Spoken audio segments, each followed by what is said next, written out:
O tema que nós vamos abordar hoje é do capítulo 25. Buscai e achareis, e observar os pássaros do céu. Quando nós lemos essa passagem do Evangelho, buscai e achareis, achamos muito bonita, mas é uma passagem que nos diz assim: olá, boa noite. Buscai. Buscai é no imperativo. É uma ordem, uma determinação. Buscai e achareis. Coloquem-se em movimento. É isso que esse verbo imperativo nos determina. E nós aprendemos com os nossos pais, que aprenderam com os nossos avós, que aprenderam com os nossos bisavós, que é necessário garantir a nossa velhice.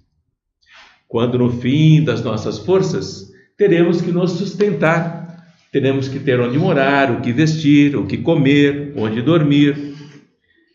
É isso que nós aprendemos. E isso exige trabalho. Exige que nós saiamos por aí a procurar algo que proporcione isso. Mas aí vem Jesus e diz assim: não acumuleis tesouros na terra, onde a ferrugem e os vermes os comem, e onde os ladrões os desenterram. Na época de Jesus, enterravam-se os tesouros, e até há pouco tempo ainda se enterravam aí nas fronteiras do nosso Brasil. Onde os ladrões desenterram e roubam. Acumulai os tesouros no céu, onde nem a ferrugem nem os vermes os comem, porquanto onde está o vosso tesouro, aí está também o vosso coração. Jesus não para aí.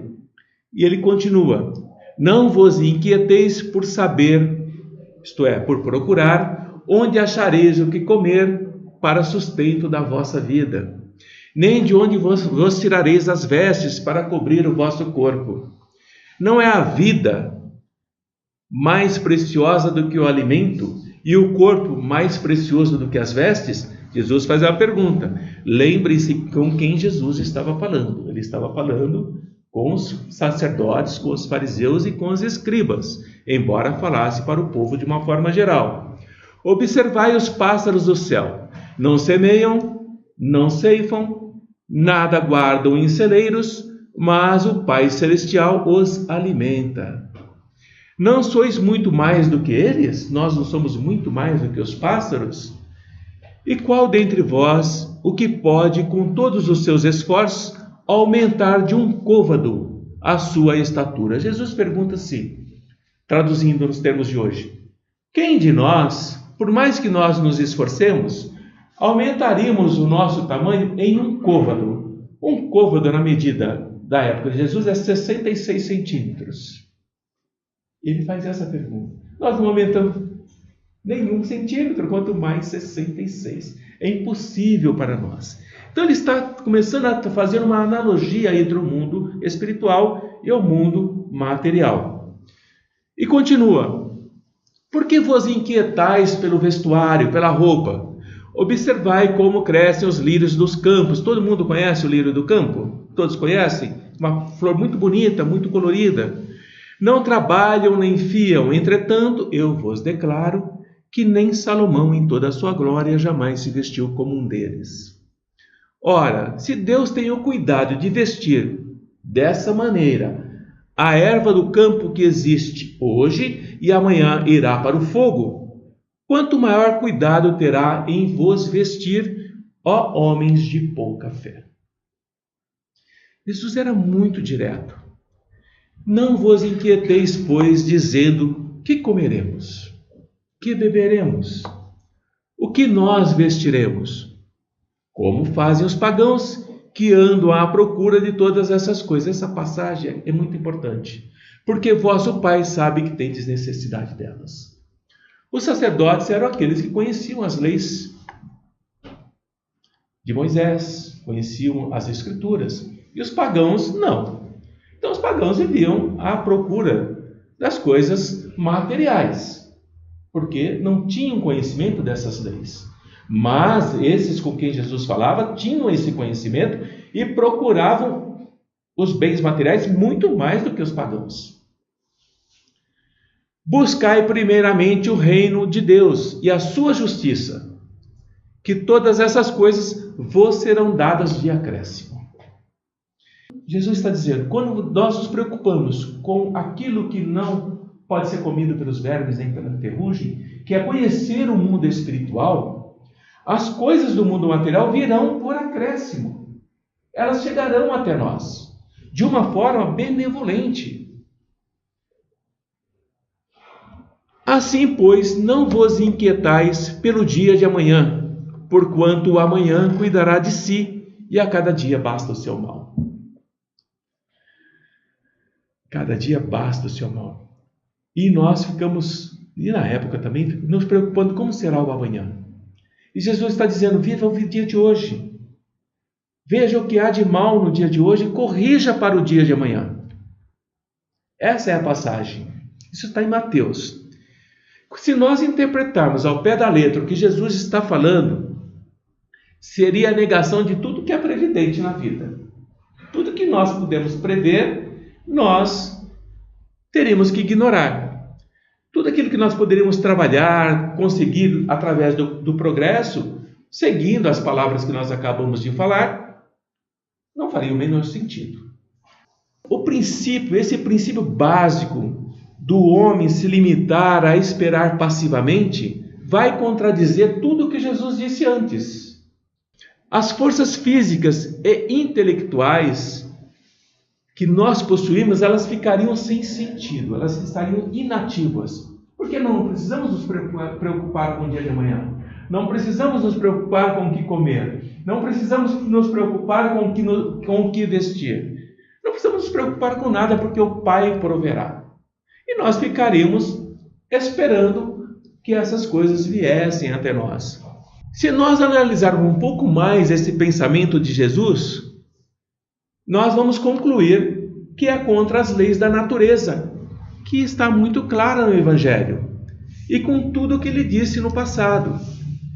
Deus nos criou sem vestes e sem abrigo, mas nos deu a inteligência para fabricá-los.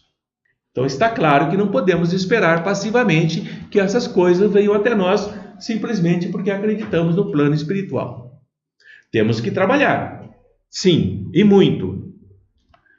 Então Jesus está dizendo que podemos confiar no Pai, na providência divina, que não nos abandona. Mas por nossa vez, devemos trabalhar, devemos buscar. E aí ele fala sobre os pássaros. Olhai os pássaros do céu, que não semeiam, não ceifam, mas buscam. Eles buscam, o tempo todo os pássaros buscam. O que comer, o que beber, onde encontrar um ninho, onde repousar, eles buscam, eles trabalham. E ele faz essa comparação singela, tão simples, mas de grande profundidade para quem já começa a perceber a questão espiritual. Se a providência divina nem sempre nos acode com auxílio material, ela nos inspira com ideias para que nós encontremos os meios de sair da dificuldade. Como eu faço para sair do problema que eu estou vivenciando? Onde eu posso encontrar ajuda? Que tipo de trabalho eu posso arrumar? Nossa consciência, nossa inteligência nos proporciona a busca necessária para que tenhamos a capacidade de nos movimentar, de buscar para achar. É contraditório quando nós nos encontramos em prece o tempo todo pedindo a ajuda divina, pedindo a ajuda da espiritualidade, mas nós não movemos uma palha sequer para sair do lugar e irmos por nós mesmos procurar aquilo que precisamos. Esperamos, esperamos e esperamos. É necessário buscar, é necessário se movimentar, é necessário agir. Porque Deus conhece todas as nossas necessidades, todas, e nos socorre como é necessário, de acordo com o nosso esforço e o nosso merecimento. A grande questão é que nós somos insaciáveis. Nós somos gananciosos, nós queremos muito, dado a essa questão da matéria em si. E os nossos desejos, nós não nos contentamos com aquilo que nós já possuímos. Nós queremos algo mais, queremos uma garantia a mais, sempre um pouco a mais. E essa busca insaciável é que não nos permite ter tempo para nos preocuparmos com a vida espiritual. Porque se pararmos para olhar aquilo que nós já possuímos, ou a maioria daquilo que nós já possuímos, é mais do que suficiente para que tenhamos uma vida tranquila, sem exageros, sem dissipações. Mas nós queremos mais por uma viagem, mais por algo novo, mais por uma troca, mais e mais. E é nessa situação que o necessário não é suficiente mais para nós. Nós reclamamos daquilo que nos sobra, o que é supérfluo. E Jesus está falando sobre isso porque isso é extremamente particular do homem. Não é só da nossa época, daquela época também. E quando assim procedemos com teimosia, nós vamos ficando entregue a nós mesmos. O que eu devo fazer? Onde eu pego um recurso? Como é que eu vou manipular isso aqui? Como eu vou pensar? Como eu vou vender? Como eu vou trocar? O que eu posso ganhar? E nós nos preocupamos o tempo todo com nós mesmos. E, pela providência divina, ficamos à mercê daqueles desejos que nós carregamos. E entramos em provas ou expiações. Quais são as provas e expiações que nós entramos? Todas as da vida material, que é onde nós estamos contribuindo. Frequentemente nós nos tornamos infelizes, frequentemente, por nossa culpa, nada mais. Não é porque Deus castiga, não é porque a espiritualidade nos abandonou, não é porque não temos o merecimento, mas porque nós nos perdemos na luta do dia a dia para angariar cada vez mais. Nós buscamos aquilo que não precisamos. E muitas vezes isso acontece porque nós não atendemos àquela voz que, por intermédio da nossa consciência, está nos advertindo. Quantas vezes já nos arrependemos de não ter seguido uma intuição? Esse não é um bom caminho. Não vá por aí, vá por aqui. Pense melhor. Mas no ímpeto, na busca incessante, nós aplacamos esse pequeno aviso. E nesses casos, Deus permite que nós soframos as consequências para que nos sirva de lição para o futuro. Aquilo que nós buscamos, nós achamos. É simples assim. Então nós temos que ter em nossa mente o que nós desejamos, o que nós buscamos. Em que momento da nossa vida nós estamos? Em que momento o despertar para o mundo espiritual está fazendo eu repensar todo o meu ciclo de existência atual? Mas o importante é o que Joana de Ângeles nos diz, que o passado ele é uma referência. O passado ele não é a culpa. O passado serve como exemplo. E não devemos nos apegar a ele porque o nosso presente se torna penoso. E ficamos buscando consolações para aquele passado de erros. E não nos movimentamos na busca de um futuro feliz. E quando nós temos isso em mente, nós passamos a compreender essa passagem do Evangelho. Buscai e achareis. O que buscamos é o nosso livre-arbítrio. O que achamos é a consequência da busca. Essa é a questão que Jesus está tentando ensinar para aqueles que o estavam ouvindo. Quando nós soubermos administrar, segundo as leis da justiça divina, da caridade e de amor ao próximo, todos os bens que tem na terra, tudo que a terra produz será suficiente para alimentar todos os seus habitantes, em tudo. Mas vejam bem, justiça divina, caridade e amor ao próximo. Enquanto isso não prevalecer, não haverá equidade. quando a fraternidade reinar entre os povos, como entre os estados de um mesmo país. Isso são os amigos espirituais superiores ensinando para nós. A momentânea abundância de um suprirá a momentânea insuficiência de outro, e cada um terá o necessário. Sabe o que quer dizer isso? Não veremos mais lavradores jogando tomates na beira da estrada, batatas na beira da estrada, produções imensas jogadas aos porcos. Será distribuído, porque o que abunda hoje e falta lá, na próxima vez sobrará lá e faltará aqui, e haverá essa compensação. E isso será segundo a justiça divina. E isso será de acordo com a lei da fraternidade. E isso será de acordo com o amor ao próximo. Estamos um pouco longe disso ainda, mas já recebemos esses ensinamentos. Quando aquele de nós que somos mais ricos considerarmos que a grande quantidade de sementes, aqui podemos entender valores, que possuímos devem ser distribuídos para produzir mais, estaremos multiplicando por 100, por 1000, para nós e para o nosso próximo, os frutos desse tesouro. Mas se nós desperdiçarmos as nossas sementes, os nossos valores, deixamos que o excedente se perca nos celeiros, e entendam aqui os bancos e os cofres que podemos ter em nossas casas, nada produzindo, não haverá o bastante para todos. Nós vemos isso o tempo inteiro. Estaremos multiplicando o quê? Buscando o quê? A miséria, o ódio, a desesperança, a dor e o sofrimento. É isso que estaremos buscando. Porque não podemos esquecer que nós estamos sob uma lei determinista, que é a reencarnação. Não encontramos nessa vida aquilo que nós estamos desperdiçando e acharemos na outra vida. Daí, às vezes, as existências tumultuadas e às vezes muito dolorosas que nós possamos vivenciar, dado o desperdício que tivemos de uma outra e fizemos. Buscai e achareis, encontraremos aquilo que buscamos, aquilo que desejamos.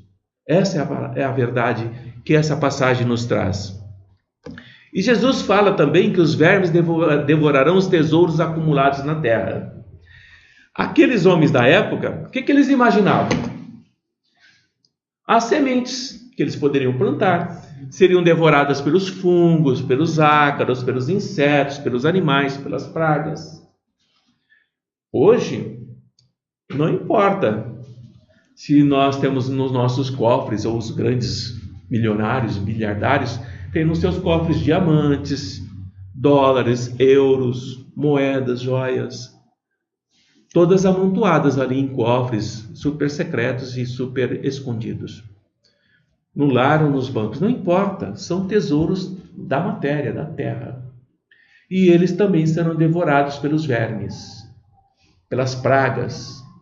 Quem são esses vermes e essas pragas? Pergunta, quem? Os próprios homens. Roubarão, usurparão a herança. Se é uma herança desconhecida, ficará com aquele que conhece. São os vermes que comerão também o tesouro que aqui fica. Então, esses tesouros são materiais, nós não levaremos. Jesus reforça, não acumuleis tesouros na terra, porque são perecíveis, acumulai-os no céu, onde são eternos. Buscai e achareis. Quais são os tesouros que devemos acumular? Os nossos próprios tesouros. Porque se pensarmos que vamos acumular tesouros para distribuir aos outros, nós nada acumularemos. Mas quando acumulamos a fraternidade, quando acumulamos a compreensão do próximo, quando acumulamos o sentido da caridade, da fraternidade, do amor, nós estamos plantando em nós essas sementes que vão dar frutos. Darão frutos com os nossos filhos, com os nossos netos, com os nossos amigos. À medida que nós buscamos e achamos, eles também passam a buscar e a achar esses frutos que eles colherão no céu. Porque pensem bem, meus amigos, quando partirmos, uma prece de alguém que aprendeu conosco, que compreende o quanto nós mudamos, o quanto nós melhoramos, que tesouro enorme é esse quando ele eleva o pensamento para nós em oração,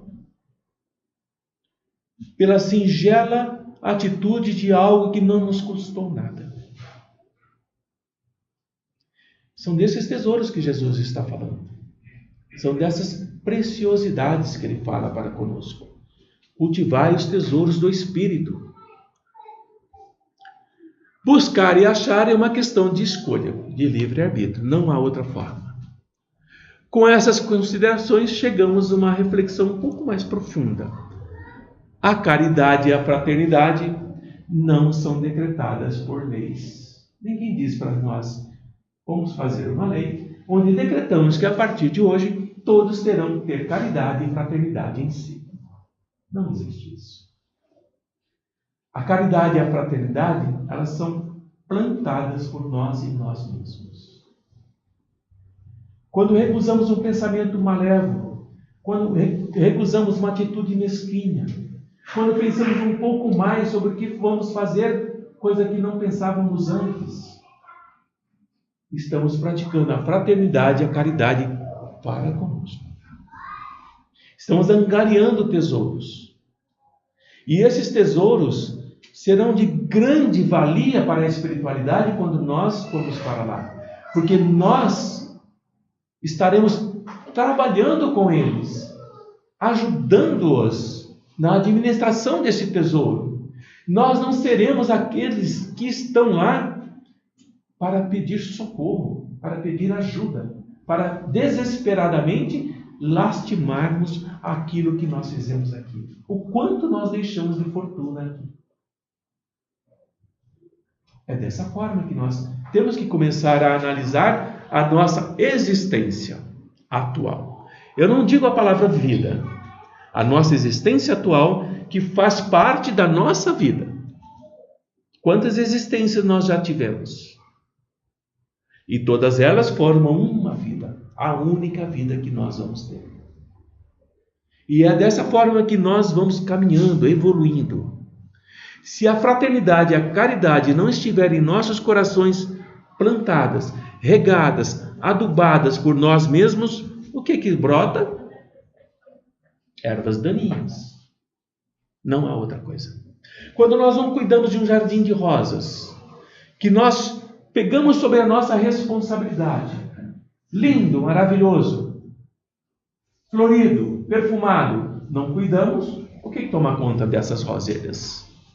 A erva daninha. Elas vão murchar, vão perder o perfume, vão ser dominadas pelas ervas daninhas, porque não há cuidado. Então é importante que nós busquemos para encontrarmos em nós, primeiramente, esse jardim. E ao encontrá-lo, preenchê-lo o mais possível de flores da fraternidade, da caridade, do amor, da bondade, da compreensão da vida, da aceitação daquilo que nós já buscamos e já achamos. Das consequências dos nossos atos, não para sofrermos, não para lamuriarmos, não para acharmos que estamos condenados, mas para dar o passo seguinte, da mudança, da busca para encontrar Jesus, para buscar e encontrar os amigos espirituais, para buscar, encontrar e entender a doutrina espírita. Porque ela nos responde todas essas dúvidas. E depois que entendermos a doutrina espírita, colocar em prática. Praticá-la. A todo momento que nos é possível. Porque muitas vezes não nos é possível praticá-la. Não temos a fortaleza ainda para ficarmos totalmente protegidos das ameaças do dia a dia. Sofreremos abalos, mas não podemos permitir que esse abalo nos leve muito tempo da nossa existência. Temos que buscar para achar Jesus. Temos que buscar para achar os amigos espirituais. Temos que buscar para achar em nós mesmos o que temos de melhor. E quando assim o fizermos, nós estaremos vendo não mais com o olho da razão, não mais com o olho da contemplação, mas sim com o olho da espiritualidade. Esse olhar que abrange todo o universo e todo o ser que nós somos. Como reflexão e para pensar,